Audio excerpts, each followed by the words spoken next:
Buenas tardes, buenas calurosas tardes. El día de hoy vamos a terminar con la carta de Juan, la primera. Si Dios quiere, el domingo estudiamos la segunda carta. Así que veamos la última parte del capítulo 5. Vamos a primera de Juan, capítulo 5, versículo 14. Nueva versión internacional. Primera de Juan 5, 14.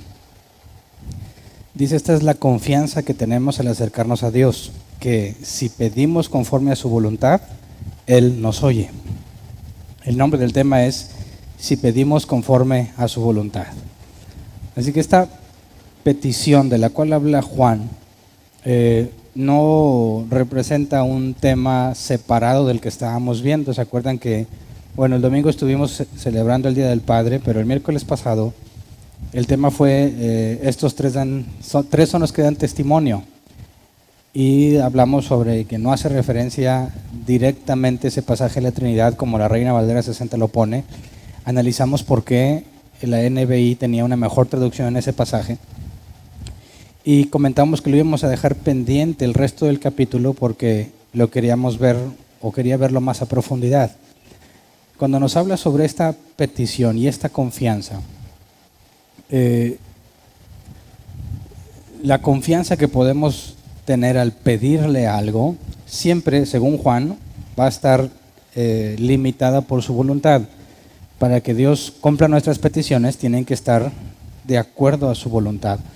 Y esta parte, este versículo en particular, echa por tierra muchas prácticas muy comunes entre creyentes. Cuando tiene que ver con la oración, aunque no está hablando directamente de la palabra oración, vamos a ver versículos más adelante que también se traduce como oración otra palabra que tiene que ver con una petición, y que las peticiones que hacemos al Padre las hacemos en oración. Así que cuando le pedimos algo a Dios, nos dice claramente que si pedimos conforme a su voluntad, Él nos oye. El hecho de decir que Él nos oye implica algo más que simplemente su omnipresencia u omnisciencia, ¿verdad? De que Él te puede escuchar. Más bien hace referencia a que te cumple lo que tú estás pidiendo. Entonces, la idea de que podemos orar hasta que Dios nos lo cumpla, que yo he visto que iglesias enteras tratan de llevar esto a la práctica y organizan reuniones de oración con este lema, oremos hasta que Dios lo cumpla. Bueno, este pasaje demuestra que no puede ser así, ya que si lo que pedimos no es conforme a su voluntad, no nos oirá, no importa qué tanto le insistas, ¿verdad? Así que cualquier cristiano que pretenda orar hasta que lo consiga está en una empresa fallida. No puedes simplemente obligar a Dios a hacer algo que no quiere hacer, y no importa cuánto tiempo se lo pidas. Hay otra práctica común cuando hablan de orar con fe, que si oras con fe se te va a dar, y si no tienes suficiente fe no te lo va a cumplir. Bueno, si te fijas, esta oración también, conforme a su voluntad, esta frase, implica que tu cantidad o tu seguridad, la fe que piensas que tienes, no influye en que tu oración sea respondida. Así que no importa que no tengas la confianza, por así decirlo, en que Dios te lo vaya a dar. Tú haces una petición no necesariamente estando seguro de que se te va a dar. Así que la cantidad de fe no tiene nada que ver. Lo que determina si Dios te oye es su voluntad. Y otra que ya no es, ya no lo he escuchado tan seguido, pero donde yo me congregaba y otras iglesias he visto que hacen oraciones apostólicas y proféticas. ¿Alguien las había escuchado? ¿Sí? Alguien que se autodenomina apóstol o profeta dice algo así más o menos. Dice, yo como apóstol y profeta del Señor digo esta palabra apostólica y profética, y empieza a hacer una serie de declaraciones asumiendo que por el título que se autonombró o alguien le dio, ya con eso tiene cierto poder especial para mover las cosas en el reino celestial a tu favor. Y bueno, este pasaje también lo echa por tierra. Podrás llamarte patriarca, lo que tú quieras, si no es conforme a la voluntad de Dios, no la va a escuchar. Así que esto pone totalmente del lado de Dios el hecho de cumplir lo que Él considere. Cuando nos habla aquí sobre pedir conforme a su voluntad, quisiera que consideráramos el texto inmediato. Vamos dos pasajes atrás, primera de Juan 5, 12 y 13. Primera de Juan 5, 12 y 13, nueva versión internacional, dice: el que tiene al Hijo tiene la vida. El que no tiene el Hijo de Dios no tiene la vida. Les escribo estas cosas a ustedes que creen en el nombre del Hijo de Dios, para que sepan que tienen vida eterna. Así que en el pasaje, en el versículo 12, nos conectaba con lo que vimos el tema anterior, cuando hacía referencia que aquel que no reconoce a Jesús como Dios hombre, no nada más como hombre, no nada más como Dios, sino como Dios hombre. Quien quiera saber más de ese tema, estudie lo que se llama en el concepto teológico la unión hipostática de Cristo, donde se demuestra que bíblicamente Jesús es Dios y es hombre. Juan nos dice aquí que si no tienes ese concepto de Jesús, no tienes al Padre, así de simple. Es falso que seas un creyente si no crees en la divinidad y la humanidad de Cristo. Y luego en el versículo 13 dice que la carta es destinada a aquellos que creen en el nombre del Hijo de Dios, para que sepa que tiene vida eterna. Y aquí la palabra creen es pisteuo, que se traduce como creer o confiar, que proviene a su vez de pistis, ser persuadido, ¿verdad? Llegar a confiar. La palabra fe no tiene que ver solamente con creer, sino con una confianza que proviene de haber sido persuadido por Dios. Fuiste convencido. Ahora, la carta está destinada a los que creen, a los que están confiados en Dios. Y luego en el versículo 14, la NBI omite una palabra en el original que es una conjunción.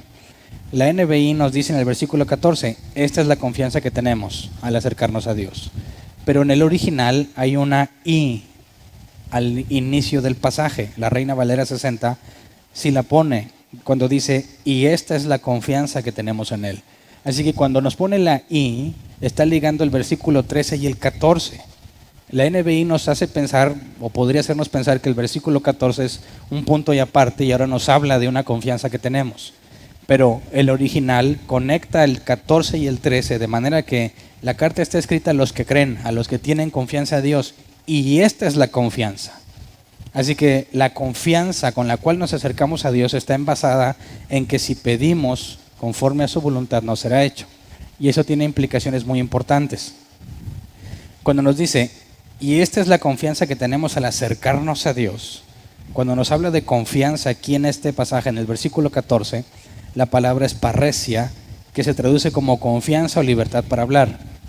Así que los que creen en Dios son los que tienen confianza en Dios, y luego Juan nos describe que esa confianza que tenemos al acercarnos es esto, que si pedimos conforme a su voluntad, Él nos oye. Así que el que se acerca a pedirle algo a Dios tiene que confiar en Dios. ¿Confiar en qué? ¿Cuál es la confianza que se requiere aquí? ¿Cómo le haces para acercarte con confianza en Dios? Cuando nos dice, esta es la confianza que tenemos al acercarnos a Dios, que si pedimos conforme a su voluntad, la palabra pedimos aquí es aiteo, que se traduce como pedir o solicitar.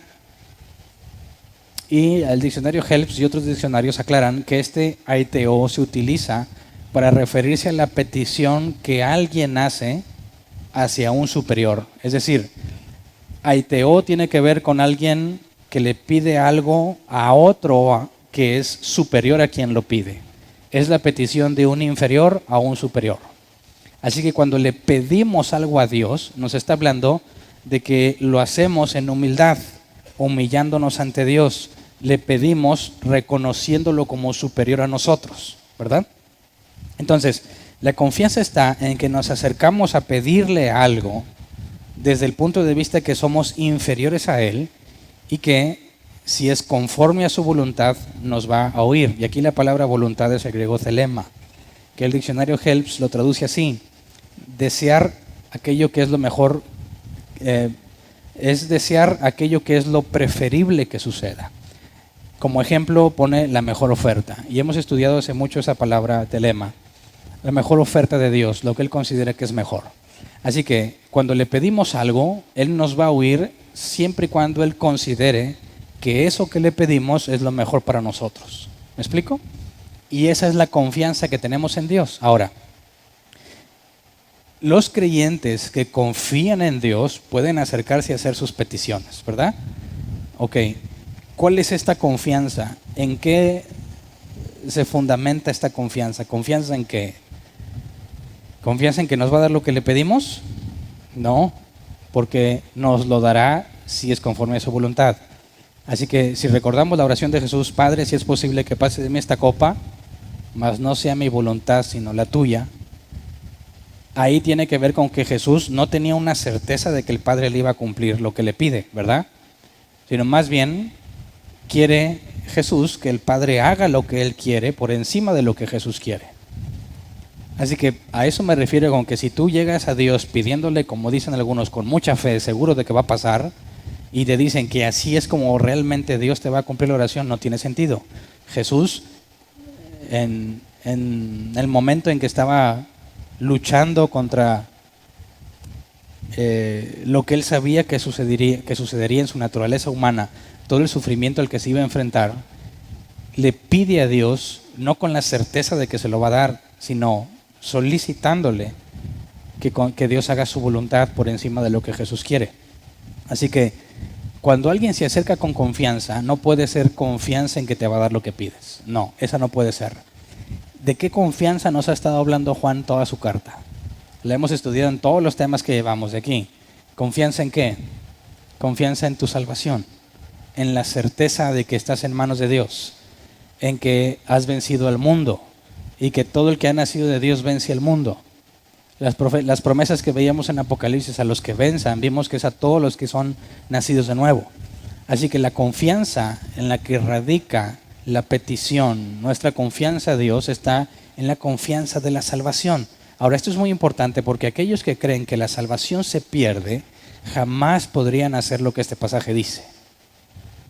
Porque ellos no tienen confianza en Dios para con su salvación. Ellos creen que si pecan de cierta forma o si acumulan cierta cantidad de pecados, se van a perder.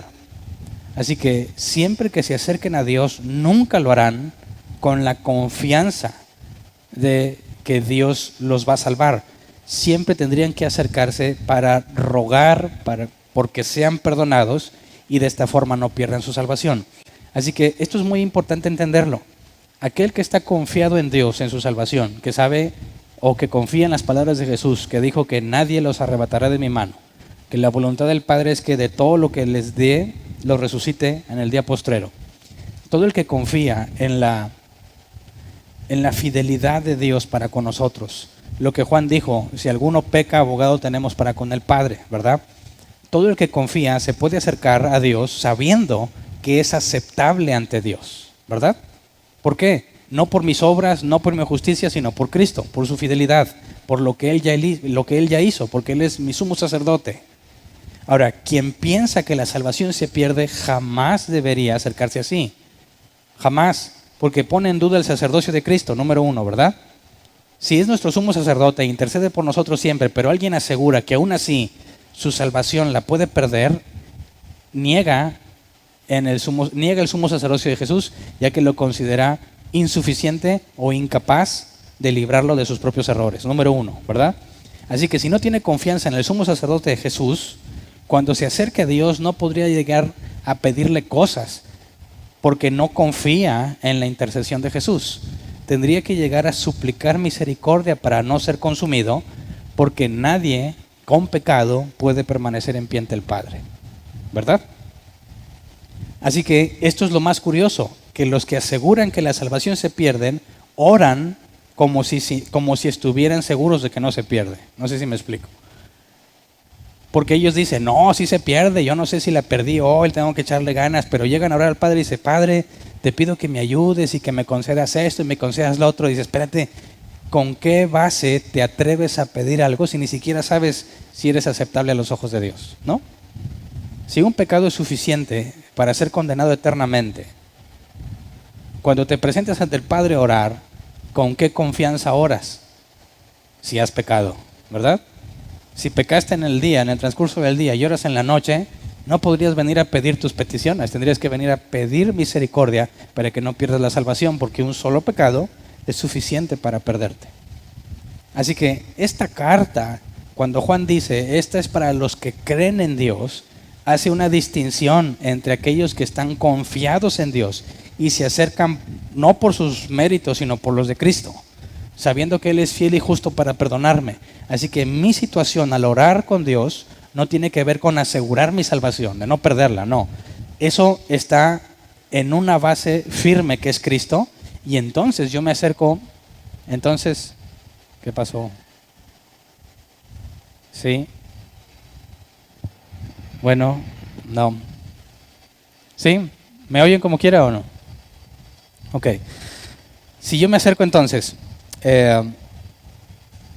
con la confianza del sumo sacerdocio de Cristo, confiando en que Él me ha perdonado y que puedo entrar y postrarme ante el Padre sin miedo por mi pecado, entonces puedo traer mis peticiones ante Él y confiar en que si pido conforme a su voluntad me será hecho. Quisiera ilustrarlo con un ejemplo medio burdo, pero que quizás lo ilustre. No sé si alguna vez te ha tocado pasar por alguna crisis financiera, una situación en la que casi no hay dinero, en la que apenas sobrevives. Y no sé si también te ha pasado una situación de abundancia, donde sobrevivir no es una preocupación que tienes. Ok, yo quisiera que pusieras atención, no sé si lo hayas puesto alguna vez. Cuando tú estás en una crisis financiera y empiezan a salir problemas en tu casa, por ejemplo, una gotera. Empieza a llover y empiezan a salir las goteras. Y dices, ay Dios, muy apenas tienes para comer. ¿Qué haces con la gotera? ¿Le acercas un bote o mandas que la impermeabilice? La respuesta es obvia, ¿verdad? Le acercas un bote. Y si sale otra gotera, pues otro bote, ¿verdad? Y si tu bote no es lo suficientemente profundo como para aguantar toda la noche, pues vas a tener que hacer un rol a ciertas horas para despertar, vaciar el bote y volver a ponerlo, ¿verdad? Pero si estás en una época de abundancia y aparece una gotera, ¿qué vas a hacer? ¿Vas a poner el bote? Claro que no. Vas a buscar la forma de impermeabilizar cuanto antes para no estar batallando. ¿Me explico? Así que, cuando tú estás en una continua crisis y te acercas al Padre a pedir algo, ¿qué vas a pedir? ¿Cómo van a ser tus peticiones? Van a estar enfocadas en lo principal, en lo más básico, primordial. Ayúdame a continuar con vida. Ayúdame a conseguir para comer. Tu petición va a ser muy enfocada en tu principal preocupación, ¿verdad? Pero cuando estás en una época de abundancia y te acercas a pedir algo a Dios, ¿qué vas a pedir? Algo totalmente distinto, ¿verdad? Está demostrado históricamente que el cristianismo empezó a crecer en cuanto a la literatura y todo eso cuando dejaron de perseguirlos, ¿verdad? Hasta que Constantino estableció malamente el cristianismo como religión legal y entonces la persecución al cristianismo terminó, es cuando tenemos el florecimiento de grandes teólogos, ¿verdad? De gran literatura. ¿Por qué? Porque tenían el tiempo de ponerse a pensar y a meditar en lugar de estar huyendo por sus vidas. Pero mientras existía la gran persecución hacia el cristianismo y eran constantemente atacados, no había tiempo para desarrollar tal literatura. No había grandes pensadores que se dedicaban a reflexionar sobre los conceptos difíciles en la Escritura. Así que cuando vemos que un creyente que tiene en duda su salvación se acerca a pedirle algo a Dios, ¿qué va a pedir? ¿En qué se va a enfocar? Número uno, en asegurar que su salvación no se pierda. Y ahí estaría todo su enfoque, porque esa sería su principal preocupación. No haber pecado lo suficiente como para que Dios lo deseche. Así que sería imposible que alguien que piensa que la salvación se pierde se acerque a Dios a pedirle cosas, a ver si son su voluntad, a pedirle una mayor sabiduría, una mayor comprensión, ciertas cosas que un cristiano que no está preocupado en sobrevivir puede ponerse a reflexionar porque tiene tiempo para hacerlo. Por eso hay una enorme incongruencia entre aquellos que aseguran que la salvación se pierde al momento en que oran, porque oran con mucha seguridad que no deberían tener, porque si la salvación se pierde, en lugar de estar perdiendo el tiempo pidiendo cosas como vamos a ver más adelante, estarían enfocados solamente en permanecer salvos. Así que Juan nos dice que el primer punto para que nuestras peticiones lleguen ante el Padre tiene que ver con la confianza de que somos aceptados por medio de Jesús. Si soy aceptado por medio de Jesús, entonces mi salvación no es algo que me preocupe, no es algo que me angustie, porque está seguro en las manos de Cristo. Pero a la hora de que pedimos algo y tiene que ser conforme a su voluntad, ¿cómo podemos saber cuál es la voluntad de Dios? ¿Verdad? Hay muchas situaciones en las que podemos tener incertidumbre entre lo que Dios quiere y lo que no, ¿verdad? Quizás podemos acercarnos a pedirle, no sé, en mis tiempos mozos, pues a pedirle una novia, porque nomás no caía nada. Obviamente en el entendido de que yo quería que Dios me diera aquella mujer que era para mí, no andar experimentando con otras muchachas, sino la que Dios tenía para mí según su plan divino. Así que me acercaba continuamente a pedirle a Dios que me diera mi pareja sin saber si Dios me iba a dar pareja o no. ¿Querrá Dios que me case? Pensaba yo, no sé cuántos hayan pensado así. Hay quienes ni les importa y andan con la que se deje, ¿verdad? Pero si te pones a preguntarle a Dios, ¿querrá Dios que me case? ¿Está en sus planes que me case o no? Así que, ¿cómo podemos saber si es su voluntad? Cuando te dan opciones o estás buscando un trabajo y tienes dos alternativas, ¿cuál escoges? ¿Cuál es la voluntad de Dios? Tienes una decisión importante que tomar, hay 3 o más opciones, bueno, y le dices, Dios, haz tu voluntad. Ok, pero tú tienes que escoger un camino. ¿Cuál camino escoges? ¿Cuál es la voluntad de Dios? Y es una pregunta que todo verdadero creyente debe de hacerse, ¿verdad? Porque si tú te preocupas en vivir la vida como mejor te parece, nunca te va a importar cuál es la voluntad de Dios, ya que tú tomas tus decisiones como tú quieras. Pero si tú quieres hacer lo que Dios quiere que hagas, te tiene que pasar por la mente la pregunta de cuál es la voluntad de Dios. Así que si yo le voy a pedir algo y quiero que Dios me lo cumpla y sé que solo si es conforme a su voluntad me será hecho, ¿cómo le hago para saber si me lo va a cumplir o no? Pues la respuesta simple es sabiendo su voluntad, ¿verdad? Pero ¿cuál es su voluntad? Así que cuando analizamos el original y vimos que la palabra voluntad aquí era telema, la mejor oferta, entonces, ¿cómo puedes saber cuál es esa voluntad telema que también se le conoce como la voluntad preceptiva o revelada? Lo que Dios ya ha dicho que es mejor. ¿Cómo puedes conocer la voluntad de Dios? ¿Hay que orar? Levante la mano el que dice, voy a orar para saber cuál es la voluntad de Dios. Nadie. Uno. ¿Ningún otro ora para saber cuál es la voluntad de Dios? ¿Sí? Ya ves. Ok. ¿Hay alguna otra forma? ¿A alguien se le ocurre? Leyendo la Biblia. ¿Quiénes en lugar de buscar su voluntad orando, leerían la Biblia? Otros poquitos. Bueno, ¿cuál otra alternativa? Las dos juntas. Si pregúntale dos juntas, todos van a levantar la mano. ¿Hay alguna otra que no se haya mencionado? ¿Alguien sabe? ¿No? ¿Alguien diría, le pregunto a mi pastor? ¿No? ¿No? ¿Nadie me preguntaría? No, mi opinión no cuenta para nada. ¿Sí o no? Es una pregunta capciosa, ¿eh? Chequen bien el asunto. Se supone que como cristianos tenemos que tener claro cuál es la voluntad, ¿o no? Sí. Sin embargo, muchos de nosotros, en momentos de nuestras vidas, tenemos una lucha interna por saber cuál es la voluntad de Dios. Bueno, ¿de cuál voluntad me estás hablando? Porque la Biblia registra 2, ¿verdad? La que se menciona aquí en este pasaje es la preceptiva, la revelada, la que ya se sabe.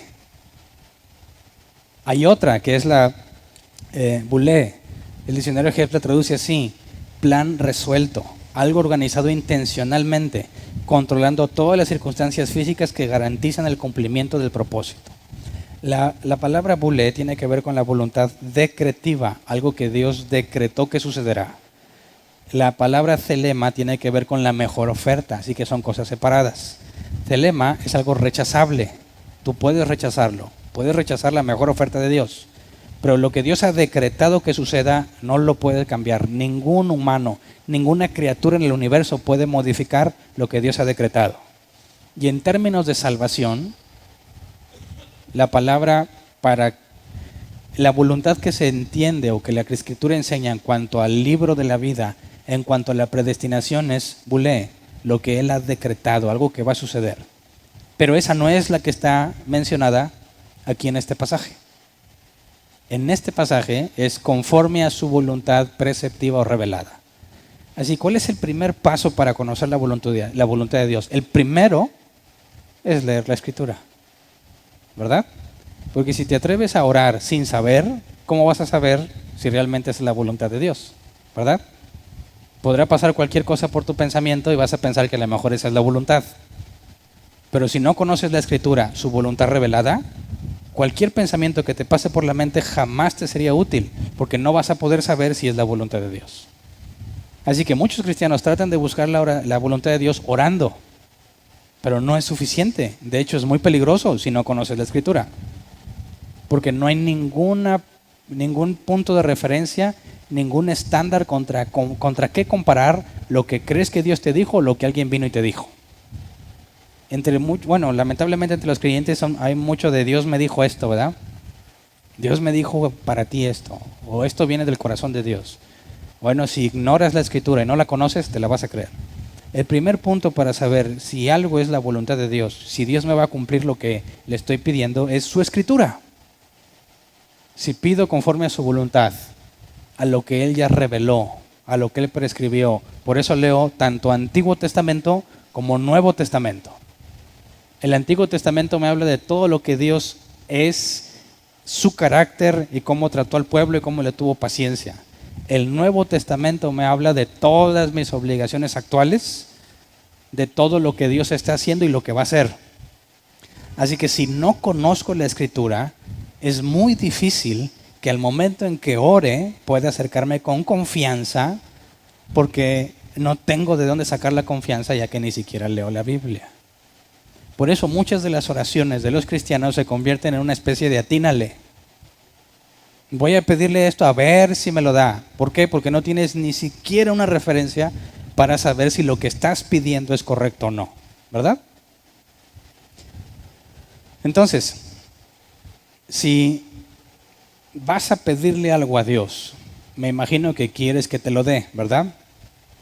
Si realmente quieres que te lo dé, primero tendrías que asegurarte que es bíblico, que lo que estás pidiendo no contradice lo que Dios ha dicho, ¿verdad?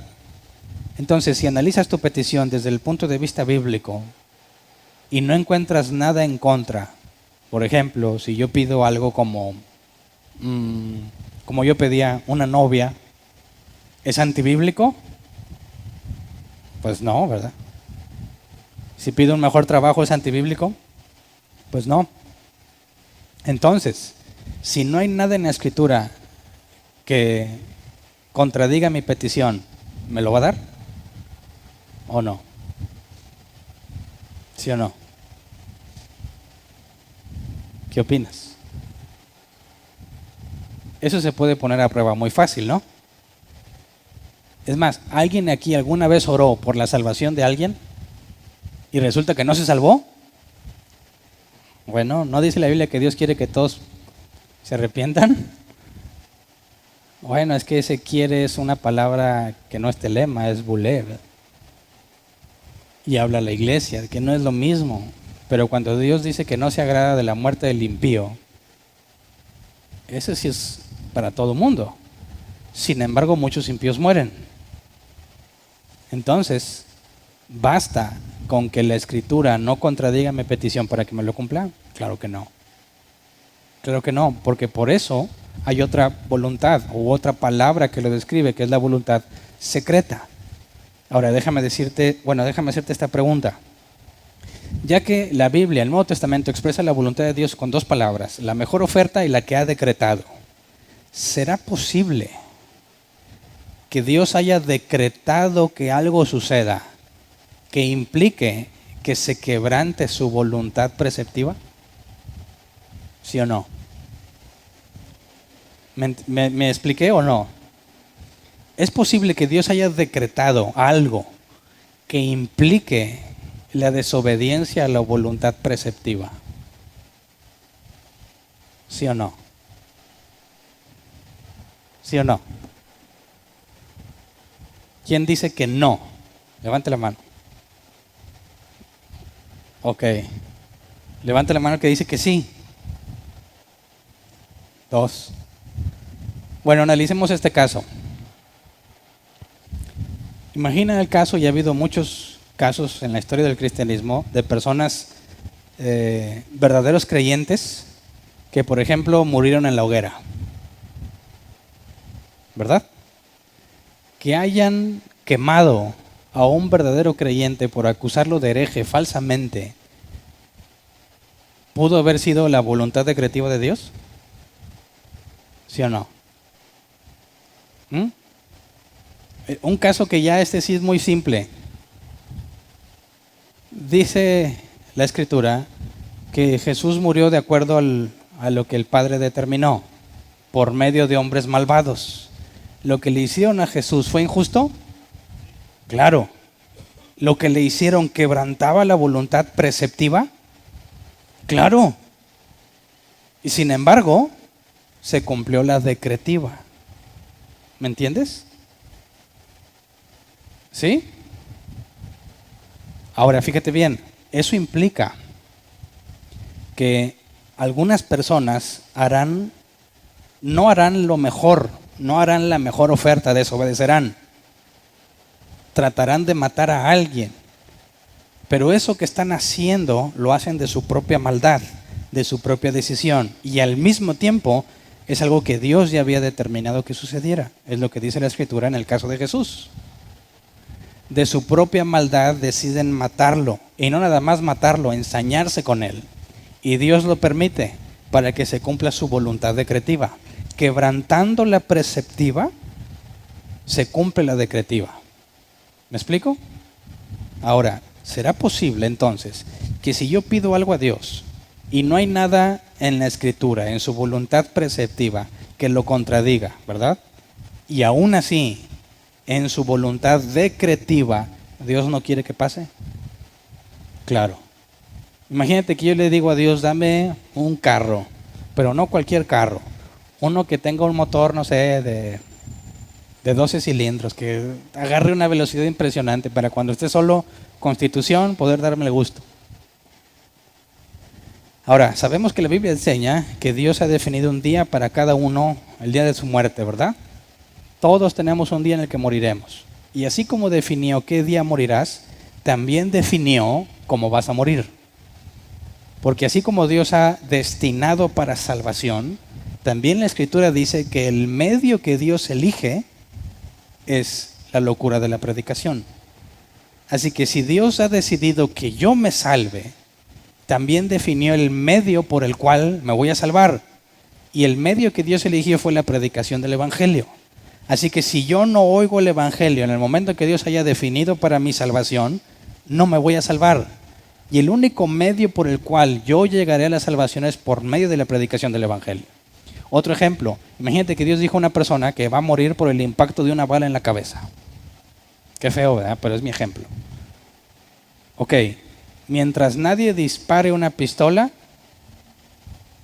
esa persona nunca se va a morir, ¿estamos de acuerdo? Hasta que alguien dispare, ya sea hacia él o al aire o hacia una dirección que no sabe, pero que Dios haga que esa bala llegue exactamente a la cabeza de quien definió que moriría en ese día en particular por medio de una bala. ¿Me explico? Ahora, el que disparó está haciendo algo contrario a lo que Dios quiere, claro, pero es el medio que Dios definió para que tú murieras. Bueno, otro, tú no. Para que esa persona muriera.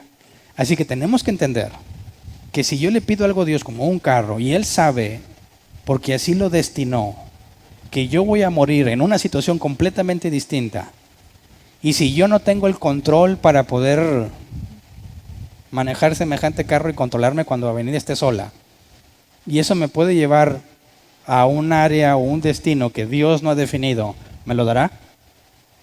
No. No, porque no va de acuerdo a sus planes. Ese es el punto. Mi confianza cuando le pido algo a Dios no está en que mi petición es bíblica, sino que aunque sea bíblica, Dios va a hacer siempre lo que Él decretó. Eso implica que Él es soberano. Él hace lo que quiere, no importa cuántas veces se lo pidas y no importa que lo que le pidas no sea malo. Él va a hacer lo que Él decidió que sucediera. Esto lleva a una pregunta. Si Dios es soberano, ¿para qué oro? ¿Verdad? ¿Sí o no? A ver, Hernán, me estás diciendo que cuando ores, Dios va a hacer lo que Él quiere porque es soberano, ¿verdad? Entonces, ¿para qué oro? Si Dios va a hacer lo que Él quiera. ¿Me entiendes? Bueno, por eso este pasaje es muy importante. ¿En qué radica mi confianza? En que si pido conforme a su voluntad, me oye. ¿Verdad? ¿Qué pasa si Dios no fuese soberano? ¿Le pedirías algo? ¿Para qué si no es capaz de hacer lo que Él quiera? No sé si me explico. Si Dios no es soberano, no tiene caso pedirle algo. Porque quién sabe si va a poder hacerlo, ¿verdad? ¿Estamos de acuerdo o no? Si Dios no tiene poder para hacer lo que Él quiera, de manera que nadie puede evitarlo, ¿con qué confianza le pido algo? No podría tener confianza en Dios, porque podría decir Dios, Hernán, pues hice lo más que pude. No se pudo más. Dices, no, pues entonces ¿para qué te pido? ¿Quién sabe si puedas hacerlo? Dependes, si Dios es un caballero, como dicen algunos, y yo le pide algo, y no, pues dame un aumento de sueldo, Dios diría, pues sí te lo quiero dar, Hernán, sí te lo mereces, pero tu jefe no quiere. Entonces, ¿para qué se lo pides? O sea, no, pues bueno, por favor, mándame con alguien que sí pueda. Alguien a quien pueda pedirle algo confiando en que me lo va a dar si Él quiere. Si Dios no es soberano, no tiene ningún sentido orar. Así que la pregunta es, si Dios es soberano, ¿para qué oras? Está completamente mal formulada. La cuestión es, yo oro porque Dios es soberano. Por eso oro, por eso tengo confianza en que no importa lo imposible que sea mi petición, si es conforme a lo que Él quiere, será hecho. No pedían los israelitas durante muchos años, libéranos, libéranos, libéranos, libéranos. Y llegó el día en que Dios dijo, ahora hay que liberarlos. Nombra a un libertador y lo saca. ¿Por qué pedían que fueran liberados si algo completamente imposible? Bueno, porque Dios es soberano. Así que la soberanía de Dios es lo que me hace orar, lo que me hace confiar en Él. Porque si Él no es soberano, entonces mi salvación se puede perder. Porque Dios haría todo lo que pueda para salvarme, pero a fin de cuentas, pues no puede. ¿Verdad? Si Dios no me puede hacer a mí cambiar y andar en sus caminos, no tengo ninguna esperanza y ninguna confianza en Él. Pero si Él es soberano, si lo que pido conforme a su voluntad me lo va a dar, entonces tengo todas las razones del mundo para buscarlo en oración. No confiando en mí, sino en Cristo, que me da, según lo que Él hizo y la estatura que Él logró y el sumo sacerdote que recibió, puedo acercarme confiadamente al trono de gracia. Y estando ahí, sabiendo que Dios es soberano, puedo darle mi petición, según el griego, de mi postura inferior a un superior. Puedo decirle, Señor, si es posible, concédeme esto, confiando en que Él puede hacer lo que Él quiera. Así que aquel que diga, ¿para qué orar si Dios es soberano? Se contradice cuando Él va a orar, ¿no? Si tú crees que Dios no es soberano, entonces ¿para qué le pides cosas? ¿Qué certeza tienes? ¿Qué confianza puedes tener? No tiene sentido.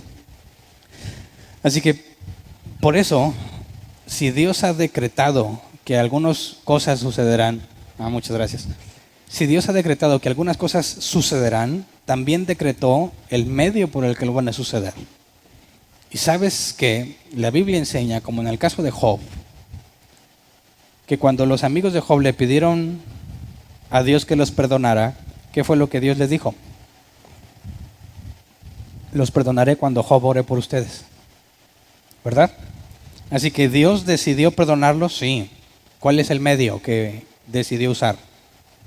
La oración. Entonces, ¿vale la pena orar? Claro. ¿Qué tal si Dios dijo, a Hernán le voy a dar su carro, pero hasta que ore pidiéndome por él? ¿Es un medio para que Dios me lo dé? Claro. ¿Podría Dios decir, esa persona está enferma y la voy a sanar hasta que Hernán ore por él? También. Entonces, ¿por qué nadie me preguntaría a mí cuál es la voluntad de Dios? ¿Cómo sabes si yo no soy el medio? Ahora, yo no te puedo asegurar que lo sea, pero pudiera ser o no. Claro, si te fijas, la oración no es una herramienta, por así decir, que logra que Dios haga las cosas que quieras.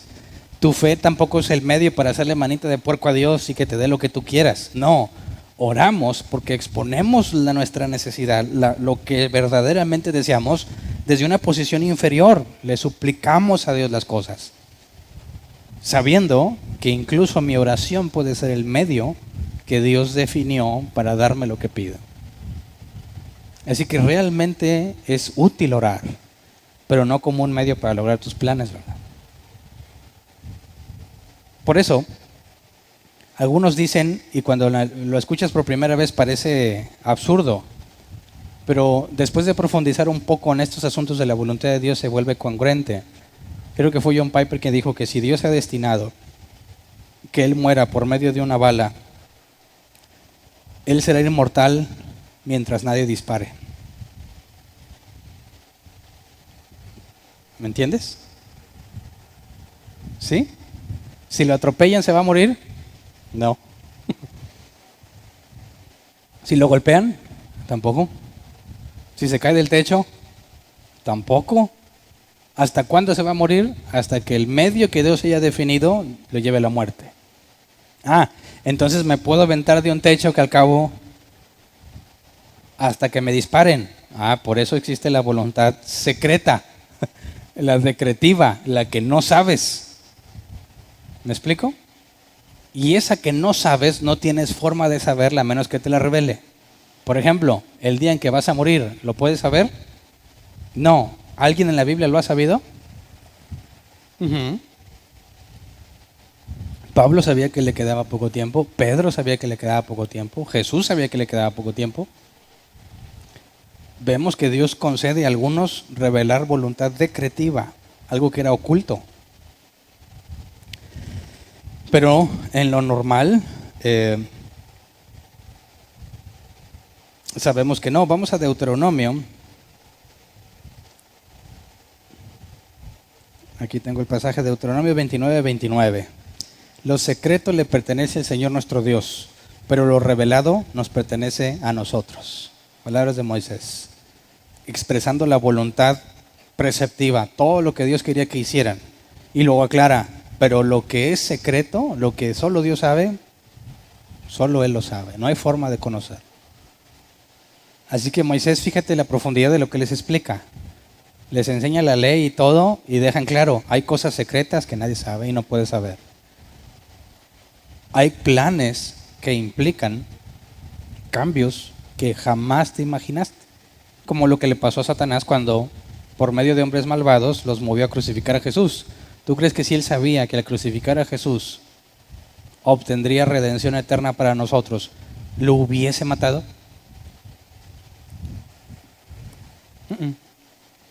Por eso Pablo dijo que el misterio de Cristo había estado oculto desde los siglos. Nadie sabía, nadie. Así que no se te ocurra aventarte del techo. Tratando de probar, no tentarás al Señor tu Dios, dijo Jesús cuando Satanás le propuso lo mismo, ¿verdad? Aviéntate del templo, que al cabo la Escritura dice que no dejará que tu pie tropiece sobre piedra. No tentarás al Señor tu Dios. Entonces esa parte de la voluntad decretiva es la que nos mantiene, por así decir, sujetos a buscar a Dios continuamente, ya que no sabes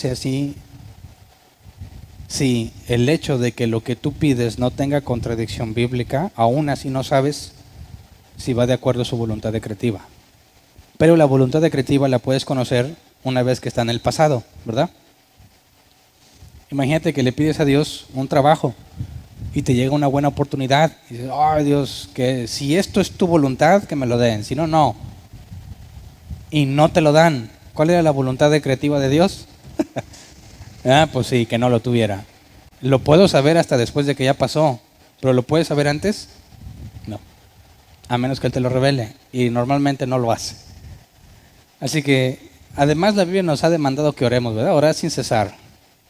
Jesús nos modeló una vida de oración, Él continuamente se apartaba a orar. Así que nuestras peticiones siempre deben estar filtradas por medio de la Escritura, y aún así confiamos en que Él es soberano y todopoderoso, y precisamente eso puede hacer que nos cumpla lo que pedimos o que no nos lo cumpla. Regresemos a 1 Juan 5:15. Hablando de la soberanía de Dios, si confiamos en que si pedimos conforme a su voluntad, Él nos oye, dice el versículo 15, y si sabemos que Dios oye todas nuestras oraciones, podemos estar seguros de que ya tenemos lo que le hemos pedido. A eso me refiero con la soberanía de Dios, en confiar en Él porque es soberano. Le pido y confío en que si es conforme a su voluntad, me lo va a dar, y no hay nada que lo pueda impedir. ¿Me explico? No sé si a ti te pasó eso, pero a mí me trajo un gran alivio a mi vida cuando entendí estos asuntos. Porque aunque yo pensaba que Dios era fiel, siempre dudaba de que yo pudiese alterar sus planes. No sé si alguna vez te pasó. De que, no, pues Dios va a hacer esto, pero ¿y qué tal si yo la riego? ¿Qué tal si yo me salgo de su voluntad y ya no lo alcanzo? A mí me decían, los que eran mis pastores me decían, mira, para entender la voluntad de Dios, decían así, es un pésimo ejemplo, pero te lo voy a decir porque así me lo enseñaron. ¿Alguna vez has ido al aeropuerto? Hay una de esas bandas transportadoras en la que es como las escaleras eléctricas, pero es así, ¿verdad? Horizontal completamente. Te pones ahí con tu maleta y te lleva, aunque nadie se queda parado, todos como quiera le caminan y llegas mucho más rápido. Bueno, ellos decían, imagínate una banda así por el resto de tu vida, una línea recta. Y ellos decían, Dios en determinados puntos de la banda puso cosas que necesitarás. Te puso dinero, te puso un carro, te puso una cura para la enfermedad, y ahí está a lo largo de la banda.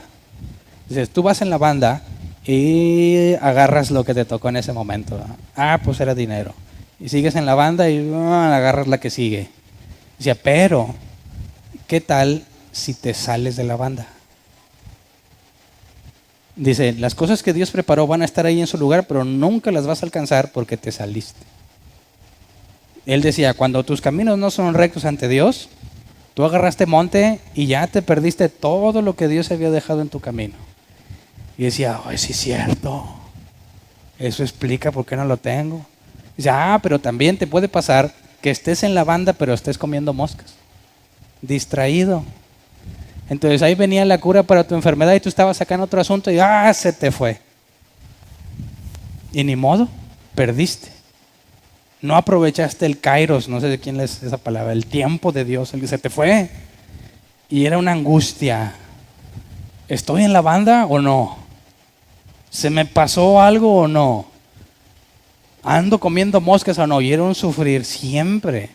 Tenía un problema y decía, Santo Padre, pues a ver si estoy en la banda y checarle dónde me va a aparecer. Y no podías acercarte con confianza en Dios porque pensabas que Él ya había hecho todo lo posible y por tu culpa te perdiste todo lo que Él había puesto.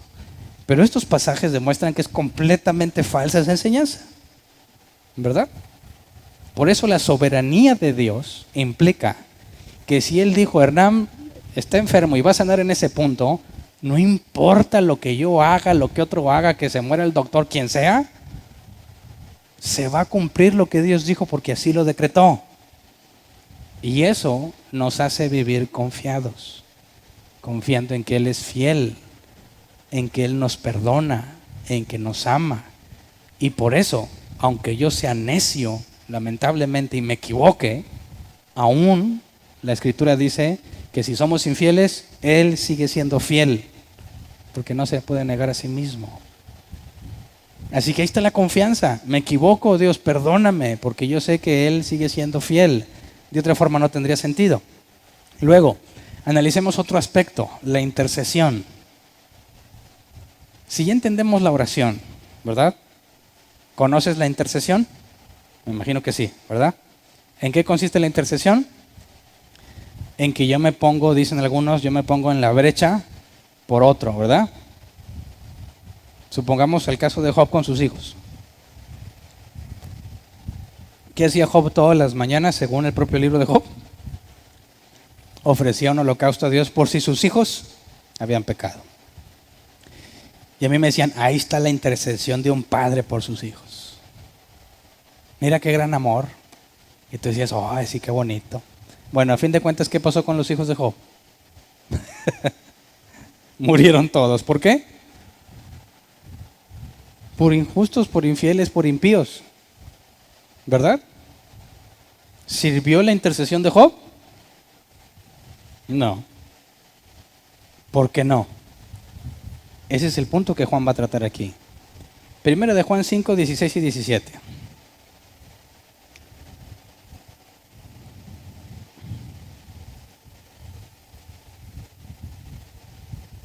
Dice, si alguno ve a su hermano cometer un pecado que no lleva a la muerte, ore por él y Dios le dará vida. Me refiero a quien comete un pecado que no lleva a la muerte. Hay un pecado que sí lleva a la muerte, y en ese caso no digo que se ore por él. Toda maldad es pecado, pero hay pecado que no lleva a la muerte. ¿Qué significa esto? Nos acaba de hablar de la oración, ¿verdad? De pedir. Aunque aquí la palabra oración no está en el original, la palabra orar. Es otra palabra. Analicémosla, porque se traduce en algunas ocasiones así. Cuando nos dice ore, si alguno ve a su hermano cometer un pecado que no lleve a la muerte, ore por él. La palabra ore es la misma que analizamos en el pasaje inicial. Aiteo, pedir, solicitar. Se refiere a la petición de alguien inferior a un superior. Así que cuando nos dice, si tú ves que un hermano comete un pecado que no lleve a la muerte, pídele a Dios por él y él le va a dar vida. ¿Verdad? Ok. Y luego dice, me refiero a quien comete un pecado que no lleva a la muerte. Perdón. Hay un pecado que sí lleva a la muerte, y en ese caso no digo que se ore por él. Y aquí la palabra ore no es la misma que el pasaje anterior. Aquí la palabra ore es erotao, que se traduce también como pedir o solicitar. Así que, según la concordancia Strong, aiteo y erotao, ambos son pedir o solicitar. Pero tienen conceptos o contextos muy distintos. En aiteo se refiere de un inferior que hace petición a un superior.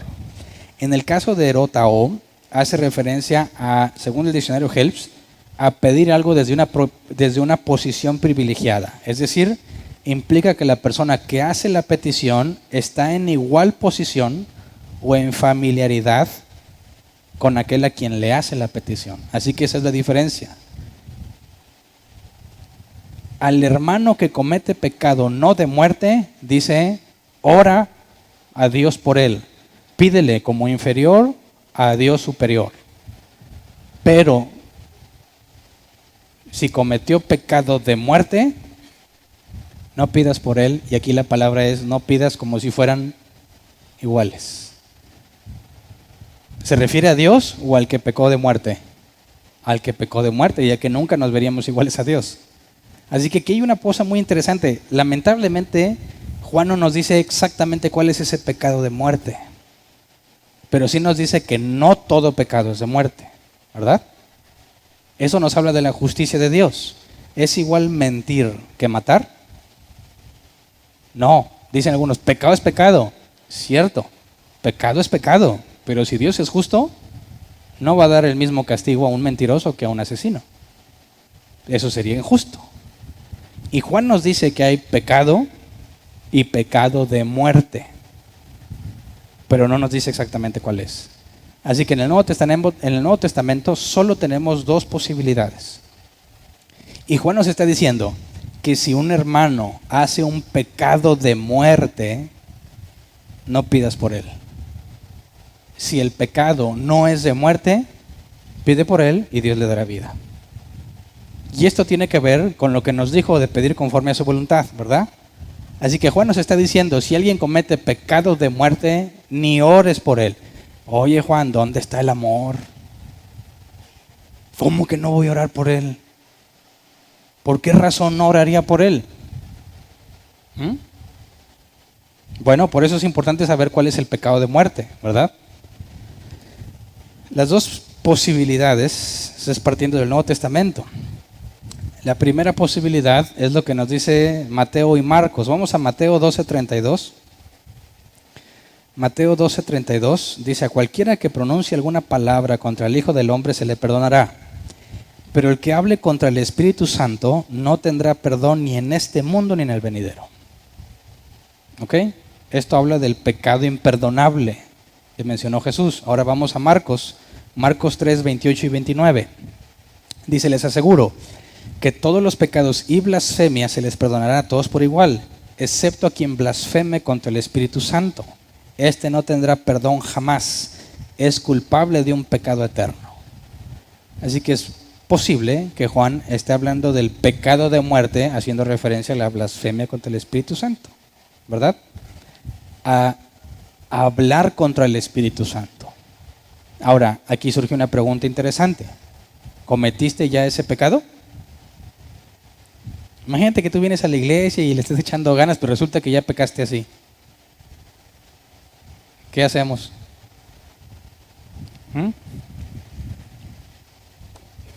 ¿Es posible que un elegido de Dios cometa este pecado? Sería una contradicción, ¿no? Si Dios todo lo sabe y lo eligió y luego pecó y por esa razón ya no se va a salvar, entonces Dios no sabe todo. Se le escapó ese pequeño detalle, ¿verdad? Si Dios no es capaz de controlarte a pesar de que estés rebelde, si Él no es capaz de hacer que un impío se convierta aunque no quiera, entonces no es soberano, ¿verdad? Entonces existiría la posibilidad de que andes aquí echándole ganas y luego te diga Jesús en aquel día: híjole, Hernán, pues qué pena contigo, pero sí sé que tus últimos 20 años le echaste muchas ganas en la iglesia, pero cuando tenías 16 años blasfemaste contra el Espíritu Santo. ¿Y sabes qué? Ahí dice que no tienes chance de entrar. Así que perdón, gracias por participar, pero pues ahí está. ¿Será posible? Claro que no, eso implicaría que Dios no es Dios. Porque si Dios elige para salvación y Él es soberano, entonces no importa qué tan rebelde seas como Saulo de Tarso, no hay forma de que evites que Dios lleve a cabo sus planes. Por eso podemos saber que ningún hijo de Dios elegido para salvación cometería este pecado. Los únicos que cometen este pecado son aquellos que no fueron elegidos para salvación, ¿verdad? Esa es una posibilidad. El asunto es que en nada del contexto de la primera y la cuarta de Juan habla sobre la blasfemia. No hay nada en la primera carta de Juan que hable de la blasfemia contra el Espíritu Santo. Así que sería muy raro que en este último capítulo de la carta haga referencia a este tema sin mencionarlo en ningún momento. Por eso me inclino hacia la siguiente opción. Primera de Juan 3:9. Ninguno que haya nacido de Dios practica el pecado, porque la semilla de Dios permanece en él. No puede practicar el pecado porque ha nacido de Dios. Este pasaje nos da la pauta para saber que ningún creyente haría ese pecado, ¿verdad? Es más, no lo practicas. Pecas, pero no vives en ese pecado. De esa manera, ningún creyente podría pecar de muerte, ¿verdad? Es imposible. Así que no nos está hablando, creo yo, según el contexto de lo que propio Juan nos había dicho. Sabemos que en la segunda carta nos habla de que estaban con nosotros, pero no eran de nosotros. Y su salida sirvió para demostrar que no eran de nosotros, ¿verdad?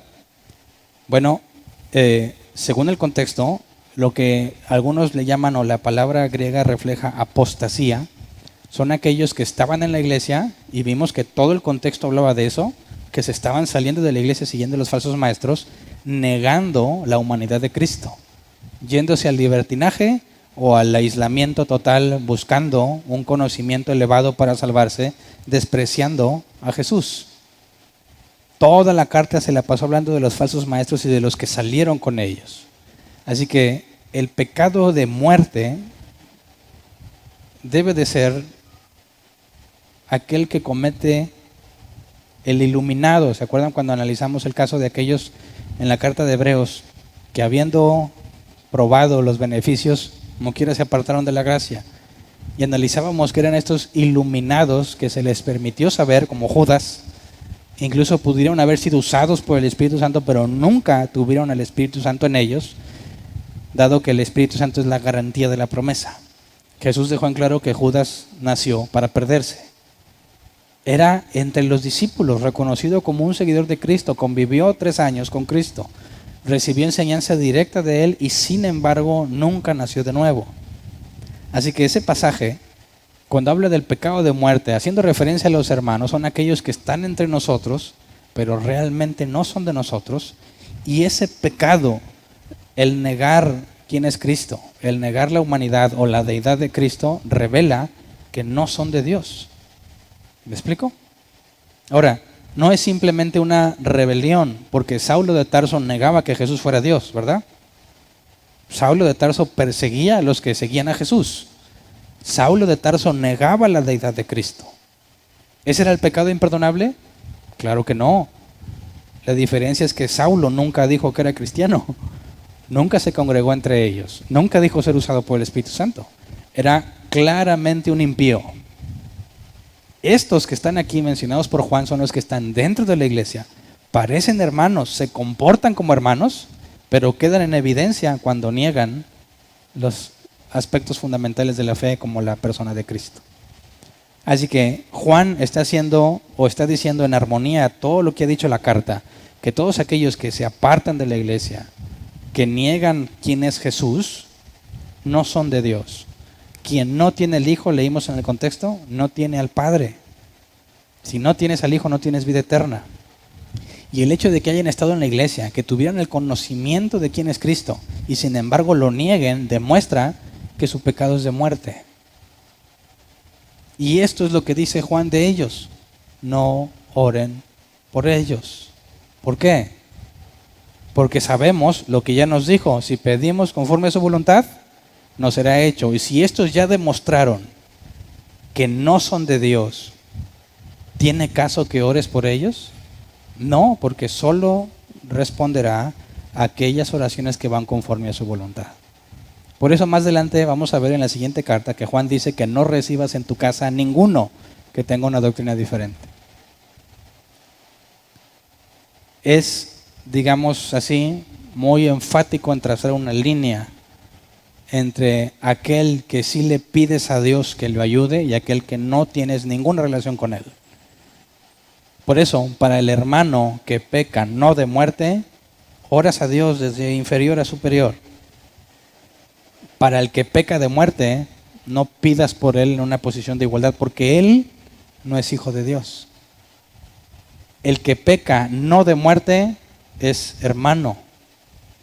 ¿Me explico? Y juntos le pedimos al Padre, reconociéndolo como mayor. Pero el que no es, no pidas por él en igualdad. No son iguales. Fíjate, 1 Juan 5:18. Sabemos que el que ha nacido de Dios no está en pecado. Jesucristo, que nació de Dios, lo protege y el maligno no llega a tocarlo. Por consecuencia, es imposible que cometa el pecado de muerte. Si cometió pecado de muerte, no nació de nuevo. Por eso no son iguales. Los del mundo y allá no tienen que, digamos, no es nuestro enfoque estar pidiéndole a Dios para que salve a un impío en particular. No es cualquier impío, a un apóstata que se hizo pasar por creyente y quedó en evidencia. En la siguiente carta veremos que a esos ni en tu casa debes recibirlos. No habla de los impíos. Es decir, oye, tengo familiares que no son cristianos. ¿Puedo orar por ellos? Claro. Sabes que está sujeto a la voluntad de Dios, ¿verdad? Como quiera. Pero es muy distinto que digas, oye, estaba en la iglesia, resultó que era un falso maestro, niega todo lo de Cristo. ¿Puedo orar por él? Juan dice, no pidas por él. ¿Por qué? Porque está en evidencia de que Dios no lo ha elegido. Por consecuencia, cuando pidas a Dios, ¿te va a cumplir tu petición? No, porque su voluntad decretiva ha sido manifestada. ¿Me explico? Ahora, yo sé que puede sonar muy frío, ¿verdad? Ay, qué feito, Juan. Una oración a nadie se le niega. Bueno, por eso es importante entender que en todo lo que hacemos hay dos aspectos de la decisión que tenemos que tomar, el aspecto intelectual y el aspecto emocional. ¿verdad? A veces no sabemos qué hacer, pero intelectualmente sí sabemos, emocionalmente no. ¿Me explico? Supongamos que una persona está en una relación de noviazgo. Esta persona se acerca a Dios, Dios lo hace nacer de nuevo y como dice la Escritura, le cambia todo, ¿verdad? Sus deseos, sus motivaciones, sus acciones, todo lo transforma. Abre los ojos ahora sí. Voltea a ver a que es su novio o novia y Dios le revela que no es para él. Pero estaban a punto de casarse. ¿Qué debería hacer? ¿Terminar la relación? ¿Cancelar todo? ¿O continuar? Tienen, no sé, unos 8 años de novios. ¿Es una decisión fácil o difícil? ¿Qué opinas? ¿Quién dice, órale, para luego es tarde, lo corto de una vez en ese instante? ¿Alguien? Uno. Frío de corazón. Nada más uno. ¿Y los demás? ¿Le dudaban? Bueno, a ver, vamos a separarlo. Intelectualmente, ¿sabes qué hacer? Claro, termina esa relación. ¿Es fácil o no? Intelectualmente hablando, o sea, ¿qué es el deber ser? El deber ser es que lo termines cuanto antes. Mientras más pase el tiempo, más complica las cosas, ¿verdad? Más daño le vas a hacer mientras más cerca estés de la boda. ¿Sí o no? Entonces, intelectualmente, ¿es fácil? Claro. Una vez que ya sabes la voluntad preceptiva, una vez que ya sabes lo que Dios quiere que hagas, intelectualmente las decisiones son fáciles. Emocionalmente, esa no es fácil, ¿verdad? Pero ¿cuál debemos de hacer? Supongamos que dices, no, pobrecita, nos casamos y a ver qué sale. Bueno, ¿qué pensará Dios de tu decisión? Decir, qué bueno, Hernán, porque pobrecilla, ¿iba a sentir muy feo? Claro que no. ¿Vas a ser condenado por una decisión emocional sabiendo que vas en contra de lo que intelectualmente deberías hacer? Claro que vas a ser condenado. O sea, vas a ser juzgado culpable. No hablo de que pierdas tu salvación necesariamente, ¿verdad? Porque no se puede perder. Pero si tú dijeras, caray, es que se va a sentir feo y qué va a pensar. Bueno, pero esas son cosas que son la consecuencia de una mala decisión y que no las puedes eliminar. Y que para hacer lo que Dios dijo, tienes que someter lo emocional a lo que Dios quiere para poder hacer lo correcto. Porque muchas veces por irnos al lado emocional terminamos en grave pecado. Porque hay de aquel que sabe hacer lo bueno y no lo hace. Así que, ¿cuál es la perspectiva de Juan en este asunto? No ores por el que ha cometido pecado de muerte. Es la intelectual, clara y llanamente hablando. ¿Va a ser difícil? Claro, pero ¿cuál tienes que hacer? Lo que sabes que debes de hacer. Así que eso explica por qué en muchos pasajes de la Escritura hay una aparente frialdad cuando la lees. Porque no se está metiendo propiamente el asunto emocional, porque se lo debe someter a Cristo. Se enfoca en darte el conocimiento intelectual para que sepas qué es lo correcto. Y cuando te encuentres en esa situación, sepas qué es lo que se debe de hacer. Y entonces luchas contra todo lo que se oponga emocionalmente hablando, con tal de que cumplas lo correcto. Entonces, por eso es que hace esta distinción. Al que ha nacido de nuevo, Dios, o sea, Jesús que nació de Dios, lo protege. El maligno no llega a tocarlo. Versículo 19 al 21. Sabemos que somos hijos de Dios y que el mundo entero está bajo el control del maligno. Fíjate bien, Dios me protege, ¿verdad? El enemigo no llega a tocarme, pero los que están en el mundo están bajo el control del maligno. Así que solamente hay dos tipos de personas, ¿verdad? Los que están bajo el diablo y los que no están bajo el control del maligno. Es más, no te pueden ni tocar. Ok, ¿cómo le haces para que alguien que está bajo el control del maligno, o sea, el mundo entero, libremente quiera venir a Cristo? ¿Cómo le haces? Tiene que pedir permiso ¿a quién? Al diablo, porque está bajo su control, ¿no? es esclavo del pecado, del pecado y está sumiso a la voluntad de Satanás. ¿Es posible que un hombre venga a Cristo sin nacer de nuevo? Es imposible. Así que si alguien comete pecado de muerte y tú le pides a Dios que lo perdone o que lo salve, que le dé vida, ¿lo va a hacer? No, porque ese pecado de muerte demuestra que no es de Dios. Así que no tiene sentido que ores por él. ¿Puedes sentir feo? Claro, pero eso es el aspecto emocional. Y eso es algo que tenemos que controlar. Es difícil y cada uno va a luchar según el área, ¿verdad?, donde esté esa emoción. Pero todos tenemos que someternos a Cristo. A fin de cuentas, dice el versículo 20, también sabemos que el Hijo de Dios ha venido y nos ha dado entendimiento para que conozcamos al Dios verdadero. Y estamos con el verdadero, con su Hijo Jesucristo. Este es el Dios verdadero y la vida eterna. Queridos hijos, apártense de los ídolos. Así que, si Dios te ha dado entendimiento para hacer esto, cuando ores, vas a buscar orar conforme a su voluntad. Y cada vez, mientras más conoces su voluntad, más fácil es detectar quién está en pecado de muerte. Y cuando está en pecado de muerte, en lugar de angustiarte por esa persona y de estar sufriendo y Señor, te dice, hey, por él no ores. Eso implica humillarte ante la soberanía de Dios, ¿verdad? Por último, cerremos con este pasaje, Éxodo 33, 18, 19. Moisés, en el capítulo 32, le estaba pidiendo a Dios insistentemente que perdonara al pueblo.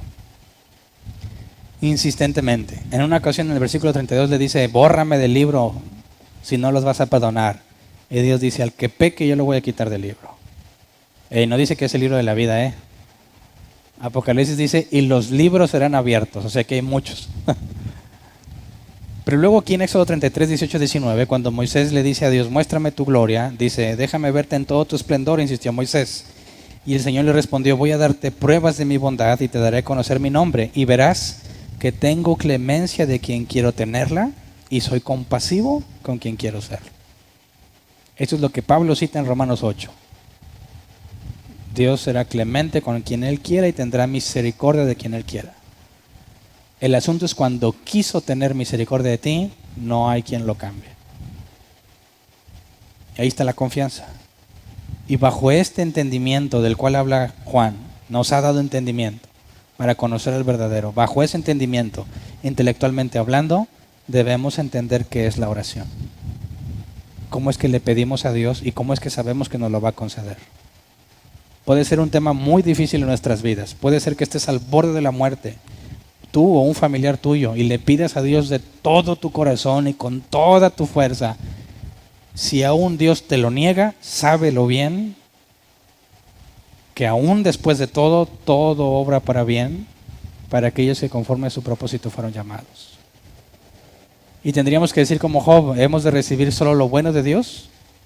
También lo malo, ¿verdad? En mi propio libro de Job dice que todo lo bueno y todo lo malo provienen de Dios, porque Él ha decidido y permitido que las cosas pasen. Pero cuando estamos en una situación dolorosa y recibimos una negativa a nuestra petición de parte de Dios, aún así podemos confiar en que Él es bueno, en que Él es fiel y que por más difícil que sea controlar nuestras emociones, Él puede enderezar nuestros caminos y enseñarnos a depender de Él.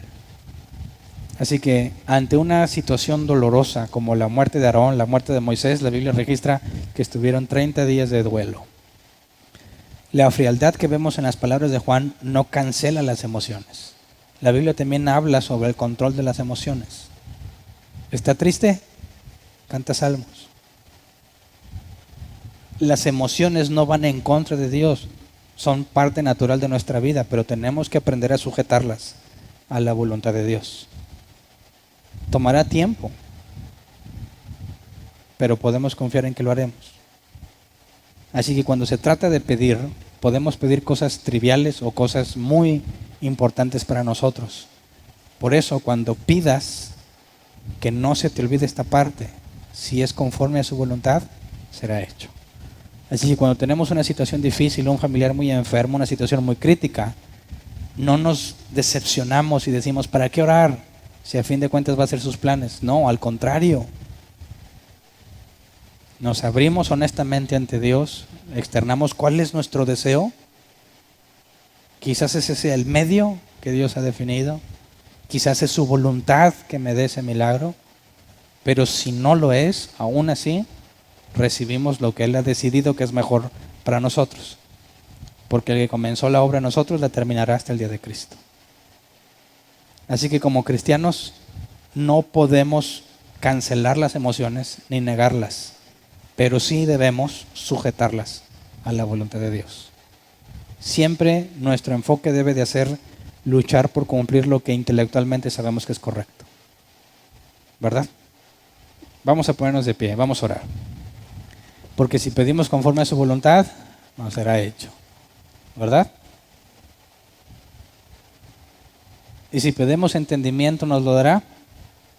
Claro, porque es su voluntad. Si pedimos santidad, si pedimos sabiduría, ¿nos lo va a dar? Claro, podemos estar seguros de que nos la va a dar. No nos va a negar su sabiduría, ni el entendimiento de su persona. Así que en esas cosas ni siquiera debiésemos cuestionarnos si nos la va a dar, sino que con toda certeza pedimos y agradecemos, porque ese es un hecho, ya que es algo que Dios quiere para nosotros. Así que con ese entendimiento oremos. Señor, queremos pedirte que siempre, siempre nos obligues, nos enseñes, nos capacites para sujetar nuestras emociones a tu voluntad. No importa cuán doloroso sea. Vemos el caso de Jesús con sudor como de sangre, escurriendo gotas de sangre. Decía que estaba triste hasta la muerte. Aún así, pidió que no se cumpliera su voluntad sino la tuya. Concédenos ser como Jesús. No importa cuán profundas y fuertes sean nuestras emociones o nuestras angustias. Enséñanos a decidir lo que es correcto a pesar de lo que sentimos, a pesar de lo que deseemos, a pesar de que el hacer tu voluntad implique sacrificar todos nuestros sueños. Enséñanos a darlo todo por ti, Señor, con tal de hacer tu voluntad, a entregar todo lo que somos, anhelos, deseos, todo lo que hemos trabajado. Si no es tuyo, Señor, enséñanos a libremente, tal como lo hizo Jesús, ponerlo en tus manos. Negarnos a nosotros mismos para tomar la cruz que nos has dado y seguirte. Señor, así como sabemos que has preparado para nosotros días malos, también dice la Escritura que habrá días buenos. También enséñanos a disfrutar los días buenos, Señor, cuando estemos experimentando de parte tuya abundancia, paz, tranquilidad, salud. Enséñanos a no vivir angustiados por el futuro, a no angustiarnos por si un día me enfermo, por si un día no tengo, por si un día lo pierdo. Enséñanos a disfrutar como tú nos enseñabas en la oración, el pan nuestro de cada día, dánoslo hoy, a enfocarnos en ser agradecidos por lo que nos das hoy. El día de mañana traerá sus propios afanes, dijo Jesús. Por más que te afanes, no puedes agregar un codo a tu estatura. Enséñanos a entenderlo, Señor, para disfrutar los días buenos, sin angustias, sin perder la paz, la tranquilidad, pensando en lo que ha de ser. Y cuando vengan los días malos, aún enséñanos a aceptarlos y a confiar en que vendrán los días buenos, Señor, no importa cuán difícil sea la situación. Enséñanos a confiar como Pablo dijo, todo lo puedo en Cristo, en la abundancia o en la escasez.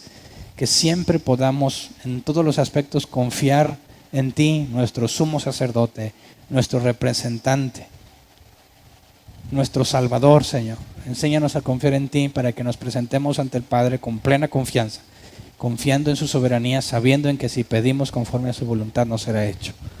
Enséñanos a dominarnos, a humillarnos ante ti para pedir como corresponde, a estar agradecidos, Señor, sea cual sea tu voluntad.